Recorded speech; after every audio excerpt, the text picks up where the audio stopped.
We continue, we'll get something like 20-25 minutes most probably. We begin with another philosopher, another phenomenological philosopher, disciple of Edmund Husserl.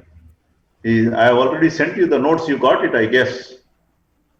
Yes, Father. So you'll be able to follow this one. His name is Immanuel Levinas.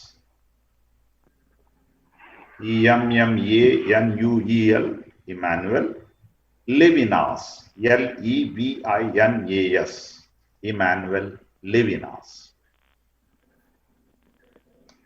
So I shall, at the very outset, speak only a few lines about his life. I don't speak much, but you can discover by yourself. Then, of course, highlight some of the salient features of his philosophy. Emmanuel Levinas was born in the year 1906 to a strictly Jewish Orthodox family. So he was a Jewish philosopher and strictly Jewish Orthodox family. He spent his childhood in Lithuania, where he himself tells that he was, introduced to the Hebrew Bible. He was, as I said, he was belonging to a traditional Jewish family, and as a result, he was, well introduced to the Hebrew Bible, Old Testament. When he grew up, he comes to France in 1923 in Strasbourg to study philosophy. The young boy, they migrated from Lithuania to France. And here he becomes the disciple of Husserl and Heidegger. He follows the classes given by both Husserl and Heidegger in the University of Freiburg. Later, he obtains French citizenship and he does his doctoral studies in philosophy and writes his thesis.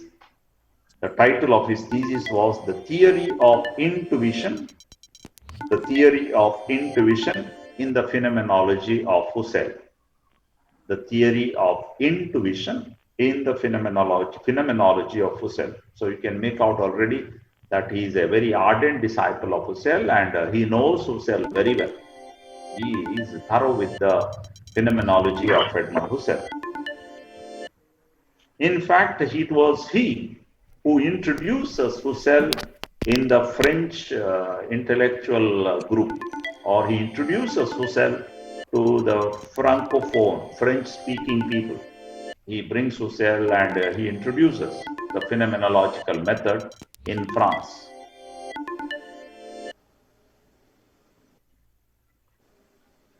In 1961, he writes another doctoral thesis. In 1961, he writes another doctoral thesis, which becomes very popular, which is published today as an important book called Totality and Infinity. Totality and Infinity, another important book.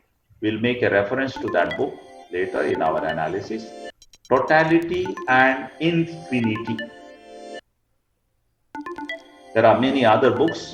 You can make a list of books. Hello. Promotion Eh? उम्र Hello. क्या बोल देना पान Wrong number. I can't hear you. Yes, Kevin, are sir. you there? You make a list of important books written by Emmanuel Levinas. Is it possible?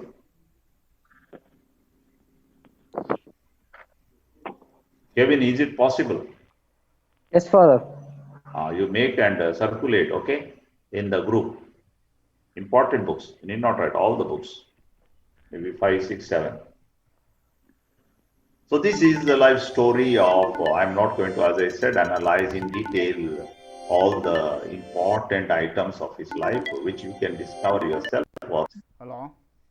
Hello ಯಾರು ಮಾತಾಡೋದು ಎಲ್ರಿ number miss ಆಗಿದ್ದಂಗೆ ಸೀದಾ ನಿಮಗೆ ಬಂದಂಗಾಗುತ್ತೆ wrong number which is not very difficult. Then he starts his philosophy and some of the important aspects of the philosophy of Levinas. some of the key aspects of the philosophy of Levinas. At the very outset, I say that for Levinas, what is important is ethics. So keep that in your mind and keep that as the background or the backdrop in which we study Levinas. For him, ethics is the first philosophy. It is not ontology, it is not metaphysics. If at all there is a place called first philosophy, if at all we can, what is that? If at all we can say that there is a first philosophy, the place goes to ethics. So ethics constitute, or ethics is the first philosophy for Emmanuel Levinas. So keep it as a backdrop. So everything for it is connected to ethics. If there is no ethics and we don't speak ethics for Levinas, then our philosophy is useless, meaningless. So that's why he systematically criticizes, analyzes Heidegger, who was busy with ontology.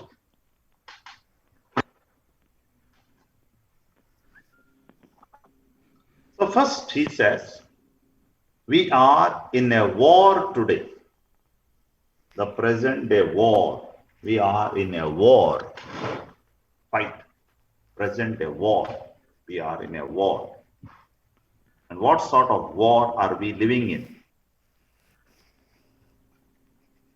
All moralities have lost their credibility. That's the war. All moralities have lost their credibility. All moralities have lost their, stand.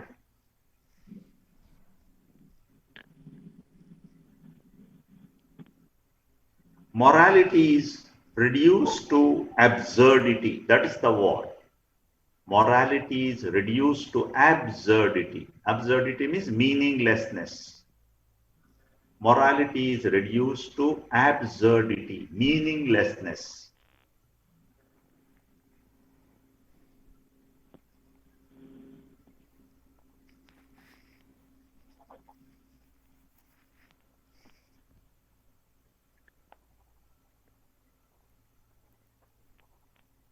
Everybody is caught up in this war.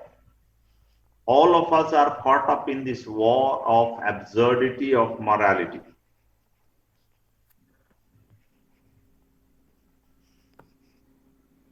And all of us are participants in this war. It is not America and versus Russia. I'm not talking about that war. He's not talking about war with the aeroplanes. He's not talking about war with the machine guns. He's not talking war with the, with the spades and pickaxes. Not that war he's talking. He's talking about a war within ourselves, in morality, in our society, where people have lost meaning for all ethical norms, ethical rules, ethical life.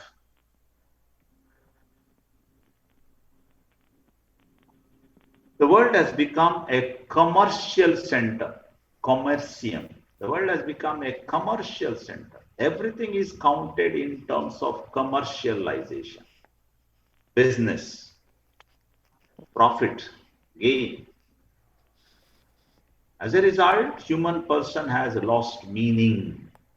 There is no meaning for human beings. There is no value for human beings. And that is, we see it. Levinas lived almost, long back, but what Levinas said is becoming very true today. And how even in this situation of COVID-19, how people are becoming very selfish to each other. People are taking advantage of sickness of the other. People are squeezing the other. People are using the other. Even in the most difficult moment like this that we are living in. So we become a commercial. There is so much of egoism. The war is not about shedding blood, not killing one another. But war is about egoism. So much of egoism. which separates me from the other. It alienates me from the other, pushes me away from the other. Man has become a wolf to the other, as somebody had said. Man has become dangerous. Human person has become anonymous. We don't care who is he, we don't know. We live in a time, in a world where everybody is an unknown entity. I don't know who you are, I don't want to know. You are an unknown entity to me. I am unknown to you. We, of course, today we are wearing masks, physically. But otherwise, we are wearing sort of mask where I can't recognize the other. I'm not interested in recognizing. You see, Levinas is very much strongly influenced by the Bible. He is another philosopher who is powerfully influenced by the Old Testament. And when the Old Testament, we remember that Cain was asked, "Where is your brother?" And he said, "Am I my brother's keeper? I don't know where he is. I don't want to know." We are living again that situation. We are living again that situation. Where is my brother? I don't know. I don't want to know. I don't care where is my brother. I don't care where is my sister. I don't care where is my neighbor. That's not my interest. And that sort of egoism is, we live, and Levinas says that is the most terrible thing that, and all sort of moral values, moral good things are, slowly disappeared. It is business, money, profit, gain, at any cost. We are at any cost, we want that. Everything is reduced to a sort of a marketplace. We are in a sort of a marketplace. We are. There is no personal relationship anymore. In a marketplace, everybody is anonymous. Everybody is a stranger. Nobody wants to know anybody. Everybody is anonymous. Everybody is stranger. So, in the marketplace, we are in a marketplace. So this is the situation in which we live. This is the backdrop in which we are. And as a result, therefore, Levinas is naming a prophetic call that he's calling us back to what he calls to an ethical life, to a life of more ethics, values, considering the other. So relationship with the other, and the ethics that he's talking about is not any ethics. He's talking about an ethics where I am able to relate with the other as amicably, as a person whom I can respect the other, love the other, honor the other, consider the other as my brother and sister, with great reverence and respect. And with great reverence, we will see how his philosophy is leading us to consider the other with great reverence. So that is the starting point of the philosophy of Emmanuel Levinas. By now, I suppose you are able to get a picture where Levinas is, what is the roadmap of Levinasian philosophy. Things are clear for you? Yes, Father. Yes, Father. Yes or no? Yes, Father. Yes, Father. Is everybody Father. there? Father. Is everybody there? Yes, Father. Yes, I can yes, see Father. a few faces I cannot Yes, see. Father. Anyway, I cannot see. Jayant, I can see now. Okay. The next point in the Levinasian philosophy, what he calls the choice between metaphysics and ontology. The choice between metaphysics and ontology. Both these words are not new to us. And here he makes, he goes away, he deviates from the thinking of Martin Heidegger, who was over concerned with ontology. We have seen just now, Martin Heidegger was over concerned with the question of the And therefore, he was over concerned with the question of ontology. Whereas for Levinas, he makes a distinction between ontology and metaphysics. What is the distinction? If ontology is talking about the question of being, ontology is talking about the question of being. Metaphysics goes beyond the question of being. The very word itself, metaphysics. We have seen the root word. What is the meaning root word, metaphysics? What is the meaning of the root word? Metaphysics. Metaphysics. That which? Yeah, what is the meaning? Beyond beyond physics, the beyond the physical world, beyond the Which physical that world. which goes Which goes beyond the physical world. That which goes beyond the physical world. That which goes beyond the physical world. So metaphysics is not limited only to the things of this world. Whereas, according to Levinas, ontology leads us only to the things of this world. So he says, Western philosophy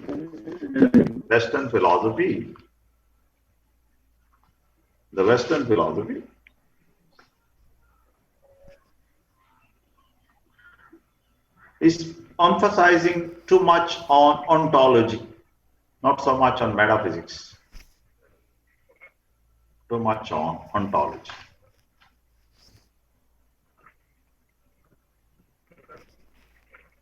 He compares, he gives a beautiful imagery to distinguish between metaphysics and ontology. He gives an imagery taking from the Greek mythology. Nice imagery taking from the Greek mythology. He says, ontology can be considered resembling a Greek king whose name was Odysseus. Have you heard that name? Yes, Father. Greek king whose name was Odysseus, or No. the other name that he had was Ulysses. Oh, Father. Other name. The Latin version of Odysseus is Ulysses. Ulysses. Ulysses. Is the same fellow. Is Odysseus, or in Latin variant, his name is Ulysses. You have not heard this name? Heard, Father. Have you heard this name? Yes, Father. Yes, Father. Okay. So Odysseus, or in Latin version is the same fellow, is called as Ulysses. Now he is the legendary Greek king of Ithaca. Is a legendary Greek king of Ithaca. And he is the hero of the Greek Homer's epic poem called Odyssey. Homer has written an epic poem, and the title of the poem is Odyssey.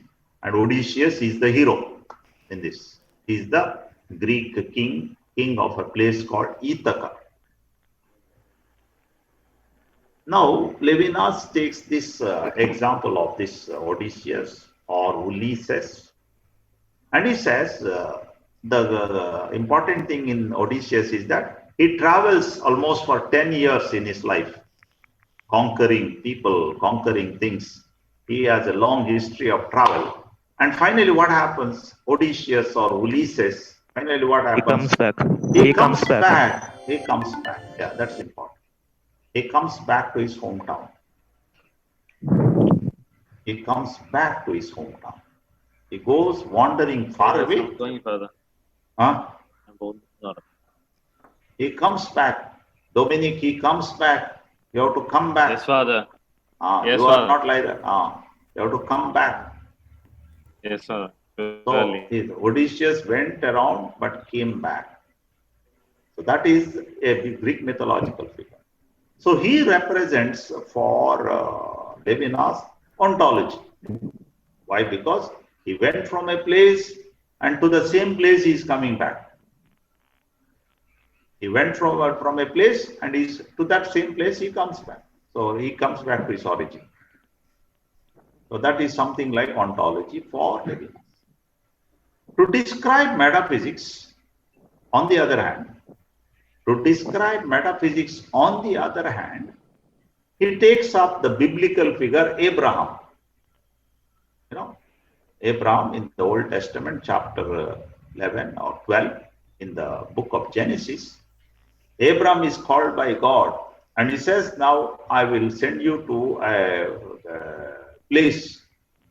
It's a sort of a, where you will have, he is sent to a promised land or to a distant place. Go, leave your place, kith and kin, and go to the place I suggest you.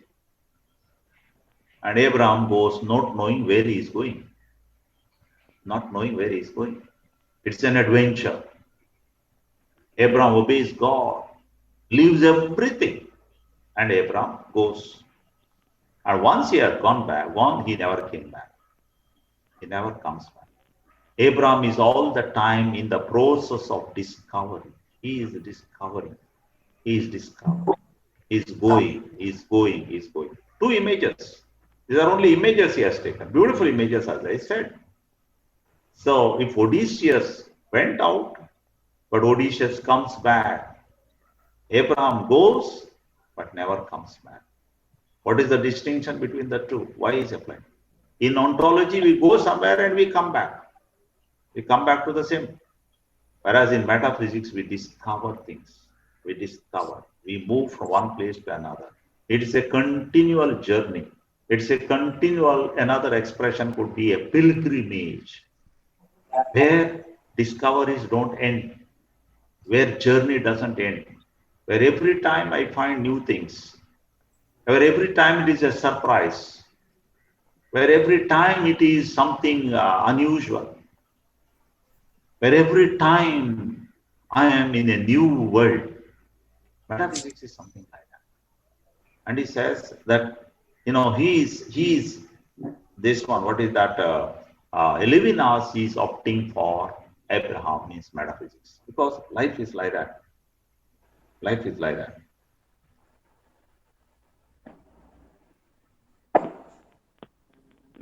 Therefore, he says, there is a metaphysical desire in every human person. Metaphysical desire. A desire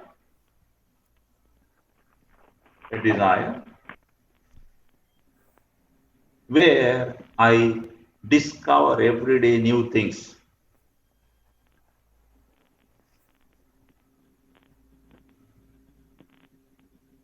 Discover new things. I move to an unknown land. I move to an unknown place.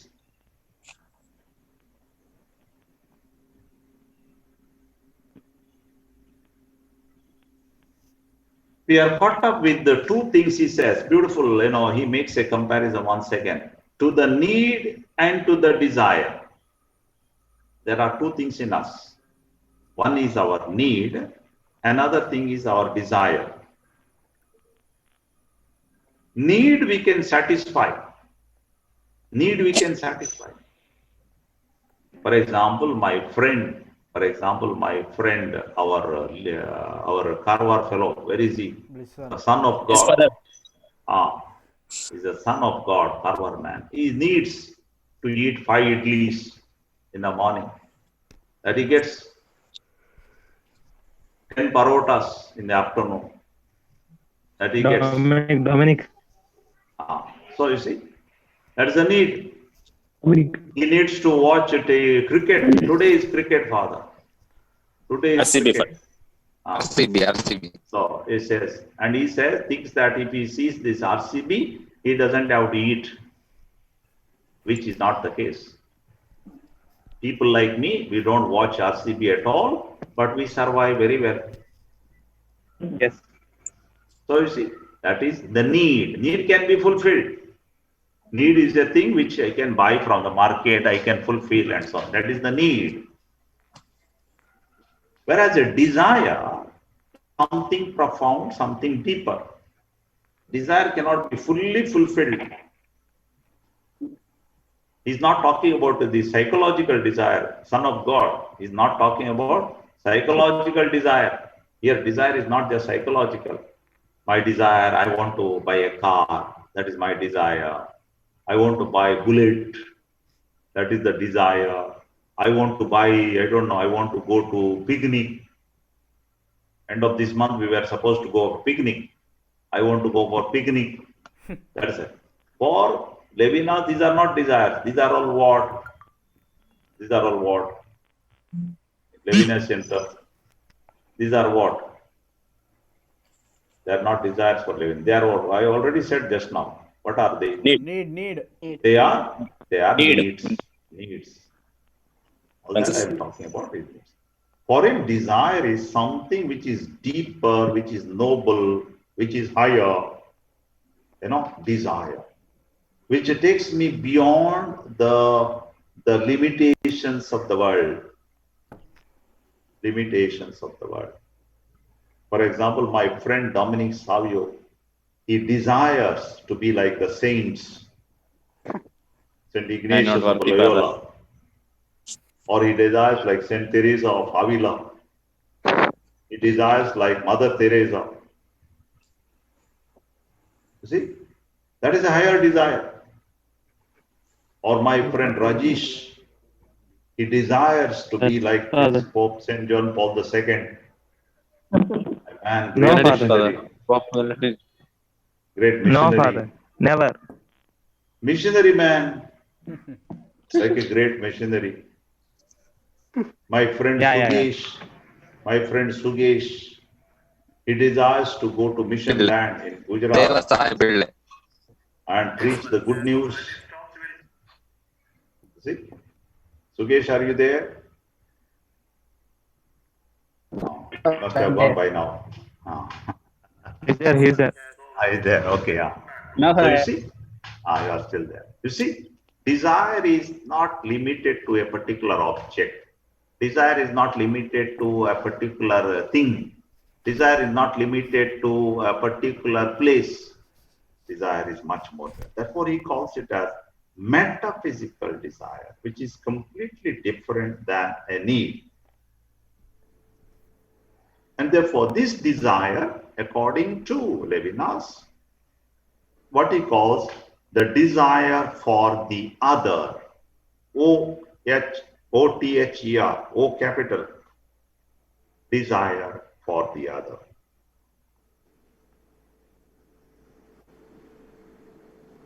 What are the characteristic marks of this desire? You have it on the page number 20 of the notes. I think it's the page number 20 in your this one. You will find out what are the characteristic marks of this desire. You have it on page number 20. I suppose it's 20. I'm not very sure. In my notes, it is 20 here. Just find out. Levinas will find. Characteristic. What is the nature of metaphysical desire? It is there in the notes. What is the nature of this metaphysical? The metaphysical desiderium or desire is insatiable. It cannot be satisfied. Whereas need can be satisfied. You want idlis, you can prepare idlis and give you. Satisfied. You want parotas, yes. You want to see match, satisfied. Whereas desire cannot be simply satisfied. It goes beyond.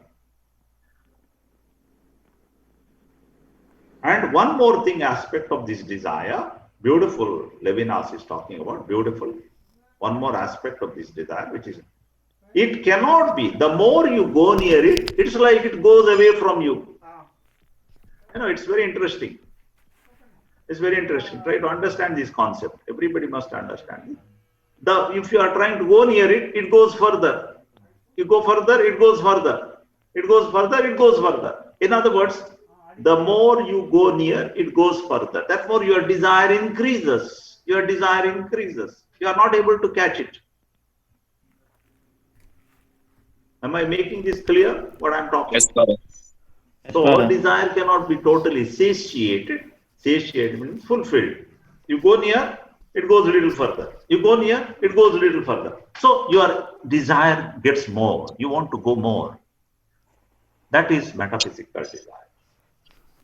And it increases in you, the joy of going further, the joy, maybe certain amount of anxiety, maybe certain amount of anxiety, which is a good anxiety, and you go further and further.